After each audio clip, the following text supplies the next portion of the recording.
কি ব্যাপার, হালারা দিয়ে আমার ফলো করতেছে। ঝামেলা হওয়ার আগে তাড়াতাড়ি এনতে কাইটা পড়ি। না, হালারা তো আমার পিছাতে আছে না, অনেকক্ষণ ধরে ফলো করতেছে। ওই ভাই দাঁড়ান। দাঁড়ামু মানে? আমি অনেকক্ষণ ধরে ফলো করতেছি, আপনারা দুইজন আমার ফলো করতেছেন। কি ব্যাপার, কাহিনী কি? 2-4 টাকার নিচে দিমু নাকি? আমরা ওই দোকানে বইয়া থেকে দেখলাম ওই লোকটা জামা ছিঁড়া ফেলাইলেন, 5 লাত্তি মারলেন, কাহিনীটা কি? হ্যাঁ, একটা দোষ করছিল, এর লেগে হ্যাঁ জামার ছিঁড়ছি, সাথে একটা লাত্তিও দিছি। আর আপনি কি, আপনারা আমি কৈফিয়ত দিমু কে? ভাই হ্যাঁ কি এমন করছে? হ্যাঁ জামাও ছিলেন, লাত্তিও মারলেন, বিষয়টা একটু খুইলা কন। ভাই আমাদের সাথে তো এরকম ঘটনা ঘটতে পারে, একটু বলার না আমাদের। আমি আসলে আগে নরম সহজ সরল ছিলাম, এর লেগে সবাই আমার উপরে গরম দেখাইতো। শুনেন তাইলে? না, অনেকক্ষণ হয়ে গেছে, আর সহ্য করে যেতেছে না। আয় পিছে কি লাগবো দেখ। এই বেটা, তোর 10 মিনিট আগে গরু মাংস দিয়ে বাদ দিতে কইছিলাম, এখনো দেখ না কি লাগা? ইয়ে মানে পিচিরে পাঠাইছি তো, আর 10 মিনিটের ভিতরে গরু মাংস নিয়ে এসে পড়বো। এই বেটা, সময় কি তোর বাপ দাদার কিনা সম্পত্তি? আমকো সময় কি দাম নাই? ওই চল তো, ওর হোটেলে আর খামো না।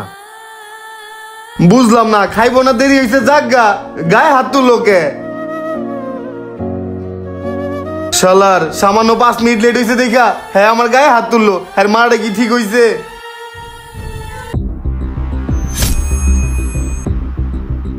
কিরে ওই আমার গাড়িতে বইছে? ওই ফকিন্নি, তুই আমার গাড়িতে বইছস, তুই আমার গাড়ির দাম জানোস? যা সর। ইসিরে গাড়িটাই নষ্ট করে ফেলাইছে। যা যা এখান থেকে। শালার সামান্য বাইকে বসে দেখা আমার গায়ে হাত তুলছে, হুদাহুদি মারছে। আমি কি কিছু করছি? ওই যে নরম থাকি যে, এলে গরম দেখায়। এরপর থেকে আমার উপরে যদি কেউ গরম দেখায়, আমিও গরম দেখামু। ভাই সবই তো শুনলেন, আমি নরম থাকি দেখা সবাই সব জায়গায় আমার উপরে গরম দেখাইছে। এমন কেউ নাই, সবাই আমার লগে অন্যায় অত্যাচার করছে।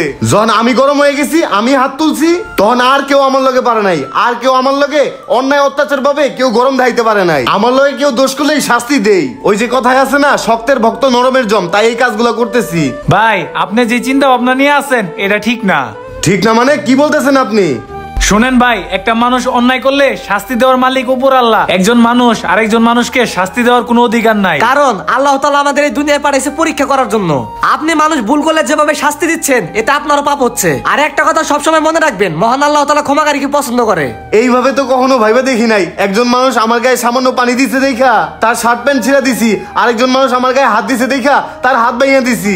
এখানে আমিও পাপ করতেছি, আমিও অন্যায় করতেছি। মানুষ যে ভুলটা আমার সাথে করছে, আমিও যদি সেম ভুলটা মানুষের সাথে করি, তাইলে ভালো আর মন্দর মধ্যে কোনো পার্থক্য রইলো না। এখন থেকে নিজেকে শুধরে নিব, আর অতীতে যা পাপ করছি সব আল্লাহর কাছে মাপ চেয়ে নিব। ভাই অতিরিক্ত কোনো কিছুই ভালো না, সবকিছু ব্যালেন্স করেই চলতে হয়। ঠিক আছে ভাই, ধন্যবাদ। আচ্ছা ভাই যান।